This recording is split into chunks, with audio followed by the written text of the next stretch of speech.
Hello, very good morning to everyone. Those are watching this video. This is Sanjay Singh. I welcome you in my concept classes. My dear friends, let's start the today's topics. Chapter number 5, Union and its territories. As we know, we refer the only book that's name is M. Lakshmikant. So, my dear friends, please pay attention and create a patience in your heart and listen very carefully to my words because words are very important for everyone. If you find my lecture is informative for you, you please like and subscribe because it will create a lot of help for me. तो मेरे दोस्तों, आप जरूर like और subscribe जरूर करिएगा मेरे channel को, इससे मुझे सपोर्ट मिलती है। और दूसरी बात, आपके लिए मैं अच्छे से विचार करके अच्छा यानी कंटेंट ला पाता हूँ, मुझे हेल्प मिलती है। तो मेरे दोस्तों, मैं आपको एक बात बोलना चाहूँगा, इसमें हम लोग जो यानी कि डील करेंगे यानी कि जो यूनियन एंड इट्स टेरिटरीज हैं, आर्टिकल 1 to 4 डील करेंगे और उसके पार्ट्स के बारे में डिस्कस करेंगे कि ये किसके साथ यानी कि डिस्कस यानी कि किससे डील करता है। ये हमारी यूनियन एंड टेरिटरीज के बारे में डिस्कस। यूनियन क्या होती है? एक संघ है। टेरिटरीज मतलब उसकी कोई इकाई। ठीक है, बात समझ में आ गई है। बात करेंगे union states, union of states यानी कि लोगों यानी कि जो यूनियन है, यूनियन एक कहते नहीं है यूनियन ऑफ लीडर कौन है, इस कंपनी का यूनियन लीडर कौन है? यूनियन लीडर मतलब सभी मजदूर आपस में एकत्रित हुए और उन्होंने अपना एक लीडर बनाया, जो भी है राजू या मतलब या श्याम, जो भी ऐसे लाइक दैट कोई भी, तो उसका जो लीडर होता है, सिमिलरली जो वो लोग मिलकर एक लीडर जो बनाते हैं और इस बने हुए समूह को क्या बोलेंगे? यूनियन बोलेंगे। तो इसमें क्या हो गए, जैसे वहां पर यानी कि मेंबर्स थे, ठीक है।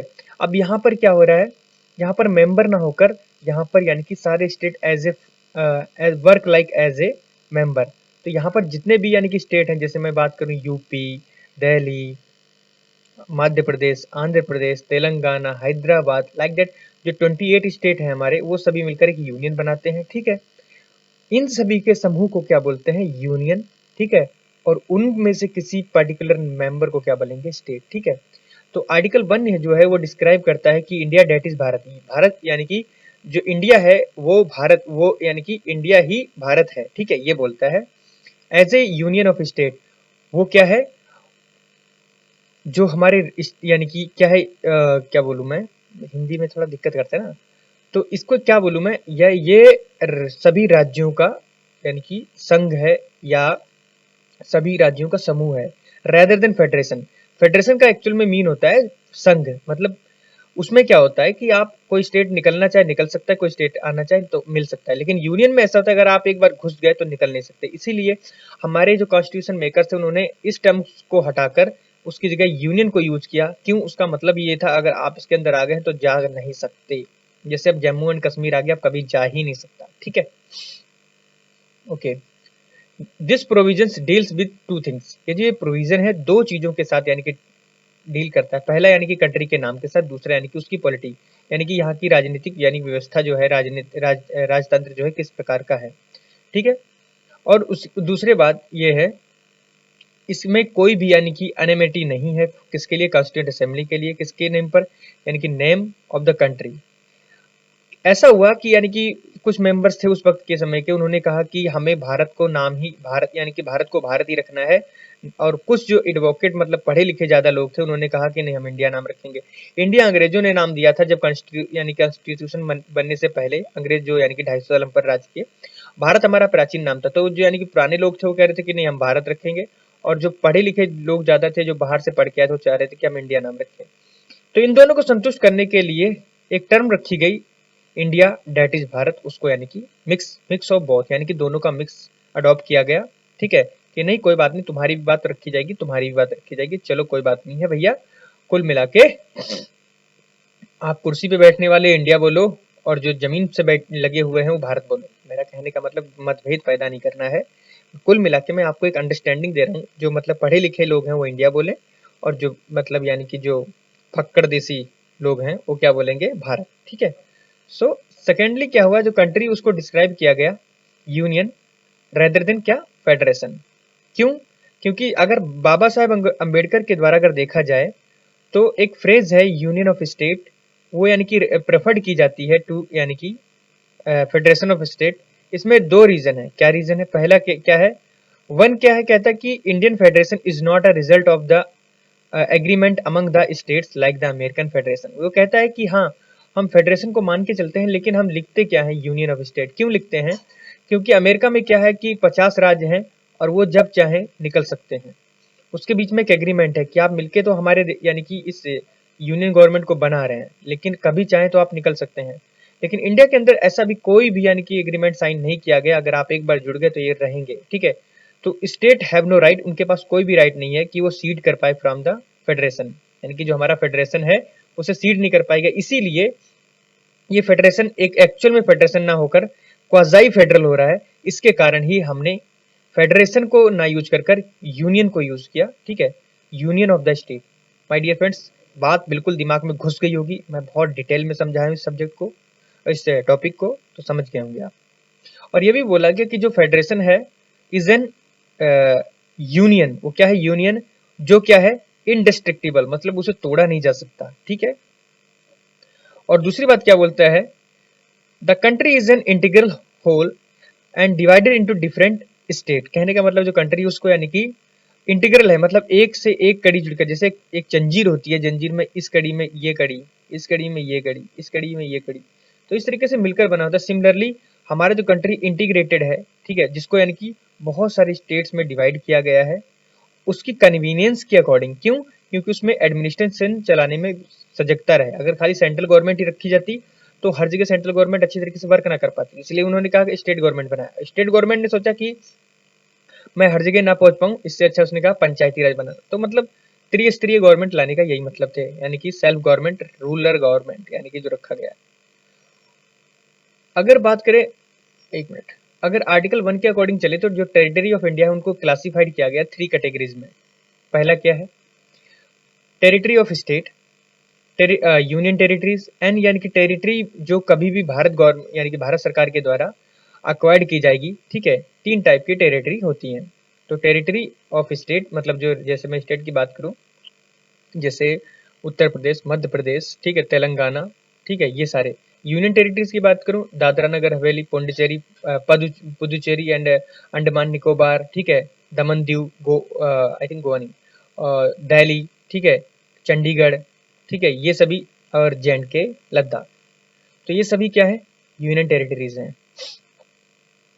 उसके बाद आता है कि the name of the state, state and the union territories and their territorial extent are mention in the schedule of the constitution. कहने का मतलब यहाँ पर ये है कि जो स्टेट का नेम है, उसकी जो यूनियन टेरिटरीज है, इनके सभी कितना यानी कि टेरिटोरियल कितने कितना यानी कि कौन स्टेट बड़ा है, तो उनका सभी कॉन्स्टिट्यूशन के अंदर लिखा पड़ा है। पहली बात तो ये। दूसरी बात, प्रेजेंट में अगर देखा जाए तो हमारे पास 28 स्टेट हैं एंड 8 ही यानी हमारी यूनियन टेरिटरीज है, ना कि 9। यहाँ पर थोड़ा गलत है, इसको ऐड कर लीजिए। सो 8 हमारी यूनियन टेरिटरीज है, 8 ही हमारी 28 हमारी स्टेट्स हैं, ठीक है। दूसरी बात, जो प्रोविजन ऑफ द कॉन्स्टिट्यूशन है वो क्या करता है कि पर्टेन करके चलता है टू स्टेट को, कि वो अप्लीकेबल हो जाए ऑल द स्टेट के लिए इन द सेम मैनर में, ठीक है। दूसरी बात, हालांकि जो स्पेशल प्रोविजंस हैं, ठीक है, जैसे अंडर यानी कि पार्ट 21, वो अप्लीकेबल है to the state of Maharashtra. इसमें यानी कि देखा जाए हमारे यानी कि कितने यानी कि इसमें इस जो प्रोविजंस के अंडर कौन कौन से स्टेट है, महाराष्ट्र है, दूसरी बात गुजरात है, नागालैंड, असम, मणिपुर, आंध्र प्रदेश, तेलंगाना, सिक्किम, मिजोरम, अरुणाचल प्रदेश, गोवा, कर्नाटका, ये सभी ओवरराइड करते हैं जनरल प्रोविजंस जो रिलेट करते हैं किससे, स्टेट क्लास से। यानी स्टेट एक क्लास के फॉर्म में वर्क करता है। फिर उसके बाद करें यानी कि जो 5th and the 6th schedule है वो कंटेन करके चलता है सेपरेट प्रोविजंस किसके लिए, with respect to administration of the schedule areas, जिसमें ट्राइबल एरियाज भी आते हैं, ठीक है, ठीक है, within the state, state के अंदर यानी कि शेड्यूल एरियाज जो जिसमें यानी कि ट्राइबल पीपल आते हैं, जैसे में मतलब जनजातीय लोग जो हैं वो आते हैं। कौन से शेड्यूल में, इन चीजों को याद करके रखना। 5th and the 6th schedule relate with और वर्क फॉर ट्राइबल एरियाज और द शेड्यूल एरियाज। मैं अगर बोलना चाहूँ कि जो टेरिटरी ऑफ इंडिया है उसका वाइडर एक्सप्रेशन देन किससे, यानी कि यूनियन ऑफ इंडिया, यानी कि जो टेरिटरी ऑफ इंडिया है उसका बड़ा एक्सप्रेशन दे रखा है as a comparison to union of India. Because क्या इसमें होता क्या है कि इसको इंक्लूड किया गया था only states, while the former it, यानी पहले क्या था इसमें, ये इंक्लूड करता था खाली स्टेट को ही नहीं बल्कि यानी कि यूनियन और टेरिटरीज को भी इंक्लूड करके चलता था, ठीक है। इसीलिए अब क्या हो गया है, अब खाली स्टेट को इंक्लूड करता है, इसीलिए इसका बड़ा यानी कि वर्चस्व है। Territories that may acquired by the government any of India at any time। कहने का मतलब जो टेरिटरीज हैं उसमें यानी कि यूनियन टेरिटरीज तो थी ही। पहले देखो तीनों टेरिटरीज मैंने बताई, स्टेट यानी कि यूनियन ऑफ स्टेट, पहली बात तो ये स्टेट ऑफ इंडिया, दूसरी बात यूनियन टेरिटरीज, एंड टेरिटरीज में B acquired by the government of India at any time, ठीक है, at any future time. Future में कोई भी टेरिटरीज अगर हम अक्वायर करते हैं, पहली बात तो ये वो भी टेरिटरी जो यूनियन टेरिटरी मौजूदा में है और जो स्टेट हमारे हैं सारे, यानी कि इसीलिए स्टेट का जो यानी कि टेरिटरी का जो यानी कि वाइडर एक्सप्रेशन है as a comparison to the union of India. समझ गए मेरी बात को?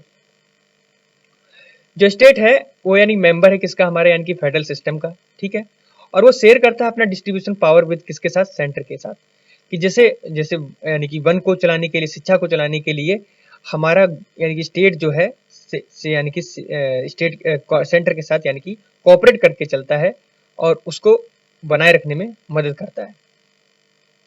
हमारी जो यूनियन टेरिटरीज हैं वो एक्वायर करके चलती हैं, सॉरी यूनियन टेरिटरीज जो है एक्वायर करती हैं क्या, other on the other hand are directly administered by the central government. कहने का मतलब मैं अगर बोलूं कि जो हमारी यूनियन टेरिटरीज जो हैं वो डायरेक्टली सेंट्रल गवर्नमेंट के द्वारा चलाई जाती है, ना कि स्टेट गवर्नमेंट के द्वारा। मतलब जो भी काम होगा सीधा यानी कि सेंट्रल गवर्नमेंट उसका यानी कि या यूनियन गवर्नमेंट उसका पॉलिसी बनाएगी, उसी के तरीके से वहां पर एक्ट पारित किया जाएगा, जो भी यानी कि लाना होगा कार्य करा जाएगा, ठीक है, जो भी बिल पारित होगा, ठीक है। बीइंग ए सॉवरेन स्टेट यानी कि संप्रभु राज्य होने के कारण इंडिया जो है वो एक्वायर करता है, किसी भी फॉरेन टेरिटरी को एक्वायर कर सकता है अपने अकॉर्डिंग, जो यानी कि उसने यानी कि इंटरनेशनल रिलेशन में लॉ बना रखे हैं उसके अकॉर्डिंग एक्वायर कर सकता है, छोड़ भी सकता है, ठीक है, परचेज कर सकता है, ट्रीटी गिफ्ट यानी किसी को दे सकता है, लीज पे दे सकता है, प्लेबिसाइड कर सकता है, ठीक है। ऑक्यूपेशन मतलब hitherto and occupied by the यानी कि organisation under the conquest of the subjugation.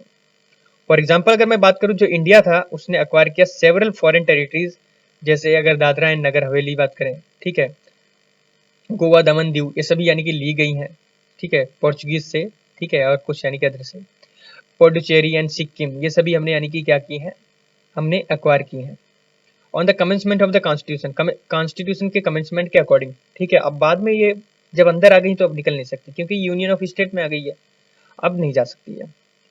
दूसरी बात हमारे पास यानी कि क्या है कि जो टेरिटरीज हैं उनको यानी कि बहुत अच्छे से अगर मैं डिस्कस की बात करूं, जैसे मैंने लास्ट में जो यानी कि स्लाइड्स हैं उसमें यानी कि इन सभी टेरिटरीज को अच्छे से डिस्कस किया गया है, तो वहां पर हम लोग बात करेंगे कि एक्चुअल में कौन सी टेरिटरी कब ली गई, ठीक है, और किस पार्ट से इसे यानी कि लिया गया है, पहले वो थी भी या बाहर से डायरेक्ट ली गई है या मतलब खाली से अभी लिया गया है, तो सभी बात करेंगे आगे। आर्टिकल 2 कहता है कि ये एम्पावर करके चलता है पार्लियामेंट को कि आप एडमिट करिए, ठीक है, किसी भी स्टेट को इनटू द पार यानी कि यूनियन ऑफ इंडिया में, और इस्टेब्लिश करिए न्यू स्टेट्स को, ठीक है, उसके लिए कुछ टर्म्स एंड कंडीशन बनाई गई हैं जिनके बारे में हम लोग बात करेंगे।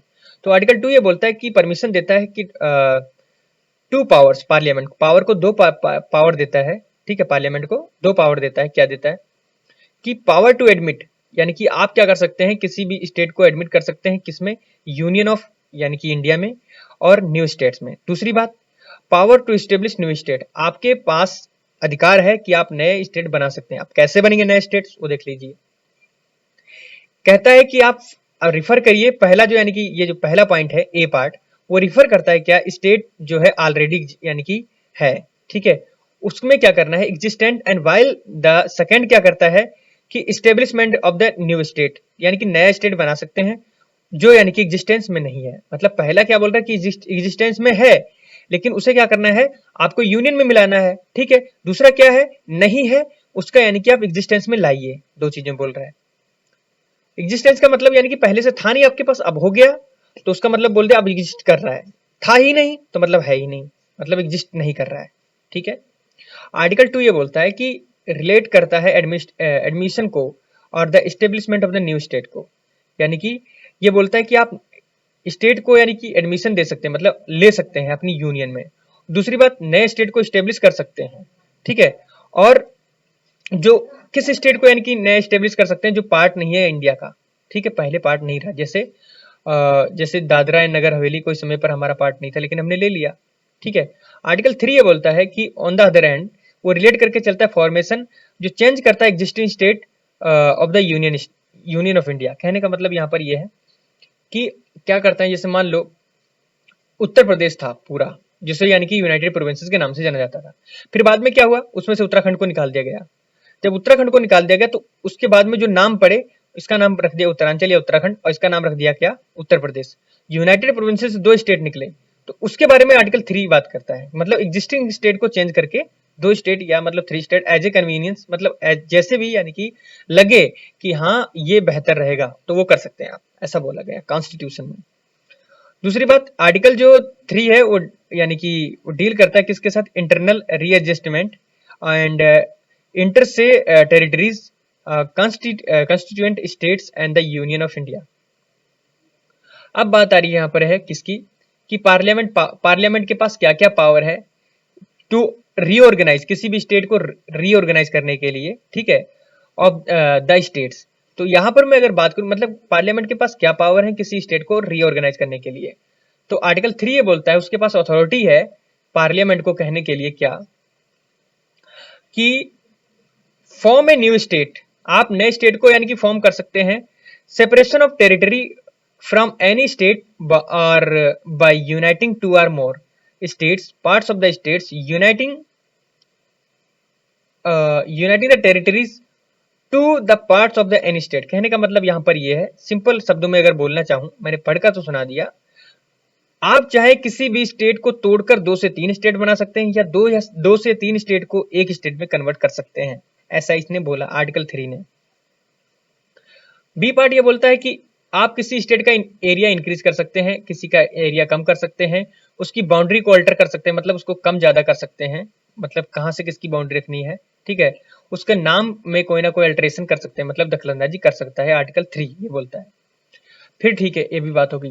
फिर उसके बाद ये बोलता है आर्टिकल 3 ये बोलता है कि ये कहता है कि ये फाउंड यानी कि कंडीशंस को लेस डाउन करता है किसके रिगार्ड में, कि पहला क्या बोलता है, बिल कंप्लीमेंट या कंप्लेंटिंग द अबव चेंजेस, ये सभी यानी कि जो अबव चेंजेस हैं उसमें यानी कि बिल कंप्लीटिंग करके चलता है, किसके लिए, कि वो इंट्रोड्यूस करता है पार्लियामेंट को only for the prior recommendation of the president, यानी कि जब बिल आएगा उसको यानी कि पार्लियामेंट में रखा जाएगा, बहस हो जाने के बाद अगर वहां से बिल पारित होता है तो प्रेसिडेंट के आगे पहुंचाया जाएगा, और प्रेसिडेंट अगर उसका अपना कमिटमेंट दे देता है, ठीक है, तो वो आगे बढ़ जाएगा और वो बिल्स यानी कि एक एक्ट में कन्वर्ट हो जाएगा। तो इसी तरीके से दूसरा क्या बोलता है कि before recommending the bill president to has refer to the some of the state legislature concert of the expressing the views of the specified period. अगर मान लो किसी स्टेट के रिगार्डिंग ये कुछ हो रहा है तो ये जो प्रेसिडेंट है उस बिल को क्या करेगा, स्टेट में भेज देगा, ठीक है, या हाँ स्टेट में भेजेगा और वहां पर देखेगा कि इस पर आपका क्या व्यूज है उस लेजिस्लेचर का, ठीक है, जो वहां की विधायिका है उसका क्या मतलब यानी कि उसका क्या खुद का यानी कि पॉइंट ऑफ व्यू है। अगर वो कहता है कि ठीक है तो भी ठीक है, अगर नहीं भी कहता है तो भी वो काम होगा। सेंटर के पास इतनी अथॉरिटी है कि वो स्टेट को ओवरराइड कर सकता है, ना कि स्टेट सेंटर को ओवरराइड कर सकता है। तो हम उनका पॉइंट ऑफ व्यू भी लेते हैं, ठीक है। कभी कभी ऐसा हो जाता है कि स्टेट की बात मान ली जाती है, कभी कभी ऐसा होता है कि स्टेट की बात नहीं मानी जाती है, क्योंकि वो देश हित में ना होकर ऐसा होता है, तो देश हित में जो हो वही करा जाता है, ठीक है। बाद में कुछ चीजें जो हैं मैं बता रहा था फर्दर के लिए, कि जो स्टेट है वो इंक्लूड करके चलता है पावर, जैसे न्यू स्टेट का जो टेरिटरी है यूज कर रहे हैं हम लोग हैं, ठीक है। प्रेसिडेंट क्या होता है, बाउंड यानी कि कोई भी चीजों के लिए बाउंड नहीं होता, जो मैंने चीजें बताई अभी, यानी कि स्टेट के पास वो बिल भेजा जाएगा, अगर स्टेट अपना पॉइंट ऑफ देता है यानी कि in a favour of the centre तो काम हो जाता है। कभी कभी सेंट्रल गवर्नमेंट मान लेती है, लेकिन जो प्रेसिडेंट है वो कभी भी बाउंड नहीं होता है कि यानी कि जो व्यूज यानी कि जो पॉइंट ऑफ व्यूज जो है यानी कि स्टेट का उसी को मान ही ले, ठीक है। इसके लिए वो जो चाहेगा वही करेगा, वो रिजेक्ट भी कर सकता है, छोड़ भी सकता है, मतलब यानी कि खुद कर भी रिसीव भी कर सकता है, छोड़ भी सकता है, ठीक है। दूसरी बात कि जो ये यानी कि नेसेसरी नहीं है कि फ्रेश रेफरेंस किया जाए लेजिस्लेचर के लिए, ठीक है, एवरी टाइम, हमेशा के लिए। तो इसके लिए अमेंडमेंट टू द बिल लाया जाता है, मूव किया जाता है, एक्सेप्ट किया जाता है पार्लियामेंट के द्वारा। दूसरी बात, in case of the union territory no reference need to made the concerned legislature ascertain its view parliament can itself any action to deem it. Simple है, ठीक है। मैंने जो बताया उसी में से यानी कि कंक्लूजन निकाला गया और कुछ नहीं। इससे क्लियर हो जाता है कि जो यानी कि कॉन्स्टिट्यूशन अथॉरिटीज है पार्लियामेंट की, वो क्या करती है, फॉर्म करती है न्यू स्टेट्स को, ठीक है, अल्टर करती है क्या, बाउंड्रीज को, ठीक है, and name of the existing state, यानी कि ये सब कुछ कर सकती है जो मैंने बताया। देखो सिंपल वही लिखा जो मैं बोल चुका हूँ, एक बार बार बार नहीं आऊंगा।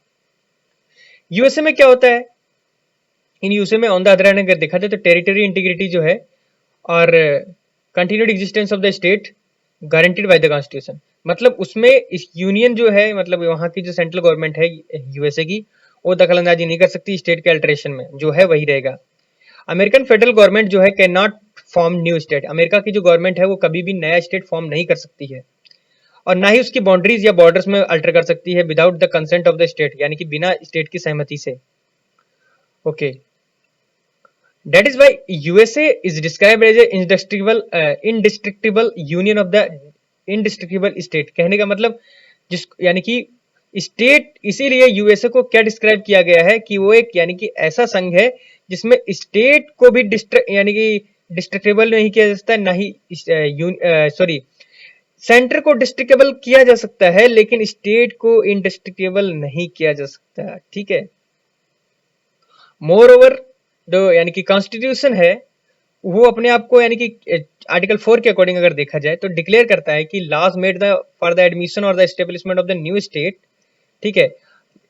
ये बोलता है कि आर्टिकल 4 ये बोलता है कि जो लॉ है वो डिक्लेयर करता है कि एडमिशन लेने के लिए नए यानी कि एस्टेब्लिशमेंट करने के लिए आर्टिकल 2 के अकॉर्डिंग, एडमिशन लेने के लिए आर्टिकल 4 के according, formation of the new states, alteration of the areas boundaries of the name of the existing state, and not to be a considered the amendments of the constitution in article 3।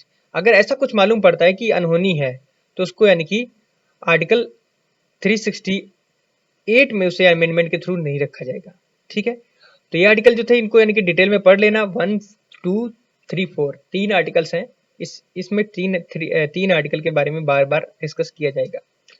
सो ये बात आपने समझ ली कि मतलब जो क्या articles हमारे बोल रहे हैं, ठीक है। दिस मीन्स डैट, इसका मतलब ये है कि जो ऐसे लॉ हैं जो पास किए गए हैं by the simple majority and by the ordinary legislative process, उसके बाद ये हो रहा है कि does the power parliament diminish the areas of the state. कहने का मतलब यहाँ पर ये है कि जो पावर है पार्लियामेंट की वो क्या कर सकती है, एरिया को डिमिनिश कर सकती है अंडर आर्टिकल 3, और ये इंक्लूड कर सकती है किसको, पावर टू सीड, यानी कि छोड़ सकती है इंडियन टेरिटरी को टू ए फॉरेन कंट्री, ठीक है। दूसरी बात, this question came for the examination before the Supreme Court, a reference of the made by the president in 90। इसी अगर एग्जामिनेशन के थ्रू अगर बात करूं मैं तो यानी कि 1968 में एक ऐसा केस आया था जिसमें यानी कि प्रेसिडेंट के सामने केस यानी कि ये ऐसा कंडीशन आई थी जिसमें यानी कि प्रेफरेंस दी गई थी क्या बोलते हैं प्रेसिडेंट को, ठीक है। तो सुप्रीम कोर्ट तभी यानी दखलंदाजी करता है कि जब लगेगा उसे कि कुछ ना कुछ अनहोनी हो रही है, बेसिक स्ट्रक्चर का हनन हो रहा है, ठीक है। सो तभी आता है, ठीक है। उसके बाद आता है कि जो decision of the central government है, ठीक है, वो क्या करती है कि to cede part of the territory is known as the Berubari union of the West Bengal. West Bengal में यानी कि बेरूबारी यूनियन जो था उसको सीड करने के लिए बात हो रही थी टू द पाकिस्तान, जो यानी कि पहले ईस्ट पाकिस्तान के नाम से जाना जाता था ये, ठीक है। To the led political and the controversy there by the necessitated by the president references. उस वक्त बहुत कंट्रोवर्सी हो गई थी तो इसके कारण ये देखा गया था, आगे इसको डिटेल में डिस्कस करेंगे।